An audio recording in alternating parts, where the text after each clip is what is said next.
ಆಗಿರುವಂತಹ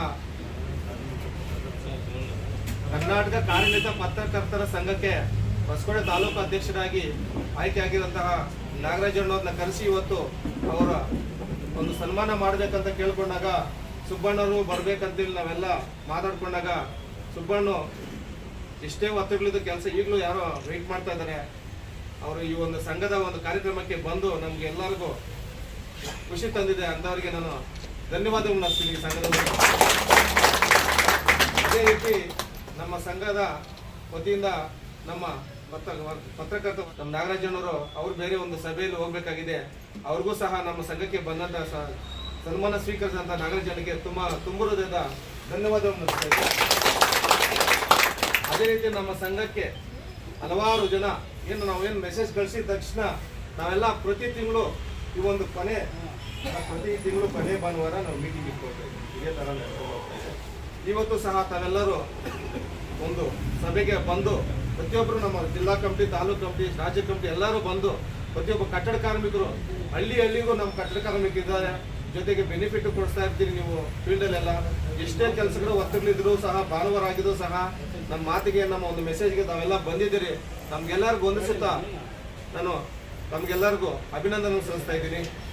ಆಮೇಲೆ ನಮ್ಮ ಸುಬ್ಬಣ್ಣವರು ಇತ್ತೀಚೆಗೆ ಸುಮಾರು ವರ್ಷಗಳಿಂದ ನಾವು ಮಾತಾಡ್ಕೊಳ್ಳ ಸುಬ್ಬಣ್ಣ, ನೀವು ಏನು ಬೇಕಾದ್ರೂ ಚಂದ್ರು ನೀನು ಬಂದು ನಿಂತ್ಕೋ, ನಾವೆಲ್ಲ ನಿಮಗೆ ಏನು ಬೇಕೋ ಸಹಕಾರ ಕೊಡ್ತೀನಿ ಅಂತೇಳಿ ಸುಬ್ಬಣ್ಣವ್ರು ಮೊದಲಿಂದ ಹೇಳ್ತಾ ಇದ್ರು. ಇವಾಗ ಸ್ವತಂತ್ರವಾಗಿ ನಾವೆಲ್ಲ ಅವ್ರ ಜೊತೆಗೆ ಬೆನ್ನೆಲುಬಾಗಿ ನಿಂತು ಇನ್ನು ಮೇಲೆ ಅವ್ರು ಏನು ಸೂಚನೆ ಕೊಡ್ತಾರೋ, ಯಾವ ಥರ ಏನು ಮಾಹಿತಿ ಕೊಟ್ಟರು ಸಹ ಅದನ್ನು ಚಾಚು ತಪ್ಪದೆ ಕೆಲಸ ಮಾಡೋಕ್ಕೆ ನಾವು ರೆಡಿಯಾಗಿದ್ದೀವಿ. ನಮ್ಮೆಲ್ಲರ ಸಹಕಾರ ಅವ್ರಿಗೆ ಇರ್ತದೆ ಅಂತೇಳಿ ಸಂದರ್ಭದಲ್ಲಿ ಹೇಳ್ತಾ ಈ ಒಂದು ಕಾರ್ಯಕ್ರಮಕ್ಕೆ ಮುಖ್ಯ ಅತಿಥಿಗಳಾಗಿ ಆಗಮಿಸಿದಂತಹ ನಮ್ಮೆಲ್ಲರ ನೆಚ್ಚಿನ ನಾಯಕರು, ನಮ್ಮ ಆತ್ಮೀಯ ನಮ್ಮ ಬಂಧುಗಳು ಆದಂಥ ಶ್ರೀಯುತ ಎಚ್.ಎಂ. ಸುಬ್ಬಣ್ಣನವರು ಈ ಒಂದು ಕಾರ್ಯಕ್ರಮದಲ್ಲಿ ಮುಖ್ಯ ರೂವಾರಿಗಳಾಗಿ ಈ ಒಂದು ಸಭೆಯಲ್ಲಿ ಆಗಮಿಸಿದ್ದಾರೆ. ಅವರು ಕೂಡ ನಮ್ಮ ಹತ್ರ ಸ್ವಾಗತವನ್ನು ಬಯಸ್ತಾ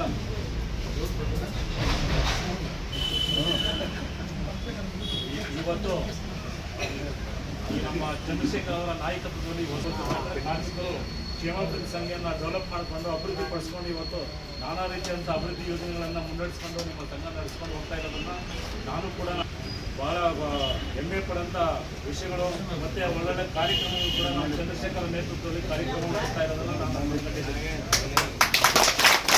ಅದೇ ರೀತಿಯಾಗಿ ಈ ಸಂಘದ ಪದಾಧಿಕಾರಿಗಳಿಗೆ ಬೆನ್ನೆಲುಬಾಗಿ ನಮ್ಮ ಚಂದ್ರಶೇಖರ್ ಅವರಿಗೆ ಬೆನ್ನೆಲುಬಾಗಿ ನಮ್ಮ ಸುಬ್ಬಣ್ಣನವರು ಸದಾ ನಿಮ್ಗೆ ಯಾವುದೇ ಹಗಲು ರಾತ್ರಿ ಯಾವುದೇ ಕ್ಷಣದಲ್ಲಾದರೂ ನಿಮ್ದು ಏನೇ ಸಮಸ್ಯೆ ಏನೇ ಬಂದು ಕೂಡ ಇದ್ದು ಜೊತೆಯಲ್ಲಿ ನಿಮ್ಮ ಜೊತೆ ಸಹಕಾರ ಮತ್ತು ಬೆನ್ನೆಲುಬಾಗಿ ನಿಂತ್ಕೊಂಡು ಎಲ್ಲ ರೀತಿಯ ಸಹಕಾರವನ್ನು ನೀಡುತ್ತೇನೆ ಅಂತ ನಿಮಗೆಲ್ಲ ಆಶ್ವಾಸನೆಯನ್ನು ನೀಡಿ ನಿಮ್ಮ ಜೊತೆಯಲ್ಲಿ ಎಲ್ಲ ರೀತಿಯಲ್ಲಿ ನಮ್ಮನ್ನು ಜೊತೆಯಲ್ಲೇ ಕರ್ಕೊಂಡೋದಂಥ ನಮ್ಮ ಸುಬ್ಬಣ್ಣ ಅವರಿಗೆ ನೀವು ಆತ್ಮೀಯವಾಗಿ ಇವತ್ತು ಸನ್ಮಾನ ಮಾಡಿದ್ದೀರಿ.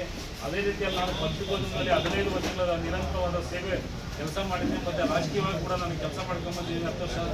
ಮತ್ತು ಅದೇ ರೀತಿಯಾಗಿ ಒಬ್ಬ ಶಾಲೆಯಲ್ಲಿ ಕೂಡ 15 ವರ್ಷ ಶಿಕ್ಷಕನಾಗಿ ಕೆಲಸ ಮಾಡಿದೆ. ಮತ್ತು ಪತ್ರಿಕೋದ್ಯಮದಲ್ಲಿ ಇವತ್ತು ನನ್ನ ಇಡೀ ತಾಲೂಕಿನಲ್ಲಿ 50-60 ಜನ ಪತ್ರಕರ್ತರಿದ್ದಾರೆ ನಮ್ಮ ಸಂಘದಲ್ಲಿ. ಎಲ್ಲರೂ ಕೂಡ ಎಲೆಕ್ಷನ್ ಚುನಾವಣೆ ನಡೀತು. ಚುನಾವಣೆಯಲ್ಲಿ ನನ್ನ ಎಲ್ಲ ಹೆಚ್ಚಿನ ಮತಗಳಿಂದ ನನ್ನನ್ನು ಆರಿಸಿ ಇವತ್ತು ನನ್ನ ಅಧ್ಯಕ್ಷರನ್ನು ಈ ತಾಲೂಕಲ್ಲಿ ಕೆಲಸ ಮಾಡಿದ್ದೀನಿ. ಆ ಒಂದು ನಿಟ್ಟಿನಲ್ಲಿ ನಾನು ನಿಮ್ಗೇನೇ ಹೇಳೋಕ್ಕೆ ಇಷ್ಟಪಡ್ತೀನಿ ಅಂದರೆ, ಈ ಒಂದು ಬಲಿಷ್ಠವಾಗಿ ಸಂಘಟನೆಯನ್ನು ನಮ್ಮ ಚಂದ್ರಶೇಖರ್ ಕಷ್ಟಪಟ್ಟು ಕಟ್ಟಿದ್ದಾರೆ. ಅದನ್ನ ಉಳಿಸ್ಕೊಂಡು ಬೆಳೆಸ್ಕೊಂಡು ಹೋಗಬೇಕು. ನೀವೆಲ್ಲ ಪ್ರಗತಿಯನ್ನು ಹೊಂದಬೇಕು. ಸರ್ಕಾರದ ಸೌಲಭ್ಯಗಳನ್ನೆಲ್ಲ ಜೊತೆಯಲ್ಲಿ ನಿಮ್ಮ ಕಾರ್ಯಕ್ರಮಗಳಲ್ಲಿ ಅಳವಡಿಸ್ಕೊಂಡು ಯಾರಿಗೆ ಏನೋ ಸಮಸ್ಯೆ ಆಗಿ ಒಗ್ಗಟ್ಟನ್ನು ಹೊಡಿತೀರ, ನೀವೆಲ್ಲ ಒಗ್ಗಟ್ಟಾಗಿ ಇದ್ಕೊಂಡು ನಿಮಗೆ ನೀವೇನೇ ದಾರಿದೀಪಗಳಾಗಿ ಬೆಳಿಬೇಕಂತ ನಾನು ಹೇಳೋದಕ್ಕೆ ಇಷ್ಟಪಡ್ತೀನಿ. ಮತ್ತು ಎಲ್ಲರೂ ಕೂಡ ಇಲ್ಲಿ ಬಂದಿರ್ತಕ್ಕಂಥ ನಾನಾ ರೀತಿಯ ಕಟ್ಟಡ ಕಾರ್ಮಿಕರು ಬಡವರಿದ್ದೀರಿ, ಅನುಕೂಲಸ್ಥರಿದ್ದೀರಿ, ಅನಾನುಕೂಲಸ್ಥರಿದ್ದೀರಿ. ಸರ್ಕಾರದ ಬರೋಂಥ ಸೌಲಭ್ಯಗಳನ್ನ ಪಡ್ಕೊಂಡು ನಮ್ಮ ಸುಬ್ಬಣ್ಣಂತರವರನ್ನು ಮಾರ್ಗದರ್ಶಕರು ಸಲಹೆಗಳನ್ನು ಮತ್ತು ಇಲ್ಲಿನ ಶಾಸಕರು ಕೂಡ ಇದ್ದಾರೆ. ಅವರು ಕೂಡ ಇಲ್ಲಿ ನಮ್ಮ ಸುಬ್ಬಣ್ಣವರ ಮುಖಾಂತರವಾಗಿ ಒಳ್ಳೊಳ್ಳೆ ಅಭಿವೃದ್ಧಿ ಯೋಜನೆಗಳನ್ನು ಮುನ್ನಡೆಸ್ತಾ ಇದ್ದಾರೆ. ಅವರು ಸಹಕಾರ ಪಡ್ಕೊಂಡು ಇಂಥ ನಾಯಕರುಗಳು ಎಲ್ಲ ಸಹಕಾರ ಬೆನ್ನೆಲುಬಾಗಿ ನಿಂತ್ಕೊಂಡು ನೀವು ಅವ್ರ ಜೊತೆಯಲ್ಲಿ ಇದ್ದುಕೊಂಡು ನೀವು ನಿಮ್ಮ ಸಂಘವನ್ನು ಚೆನ್ನಾಗಿ ಅಭಿವೃದ್ಧಿಯಾಗಿ ಹೊಸಕೋಟೆಯಲ್ಲಿ ನಡೆಸ್ಕೊಂಡ್ಲಿ ಅಂತ ಹೇಳ್ಬಿಟ್ಟು ನಾನು ಆಶಿಸ್ತಾ, ನನಗೆ ಒಂದು ಕರೆಸಿ ಇವತ್ತೊಂದು ಸನ್ಮಾನ ಮಾಡಿ ನಿಮ್ಮೆಲ್ಲ ಪದಾಧಿಕಾರಿಗಳಿಗೆ ನಾನು ತುಂಬ ಅಭಿನಂದನೆಗಳನ್ನು ಸಲ್ಲಿಸಿ ಈ ಒಂದು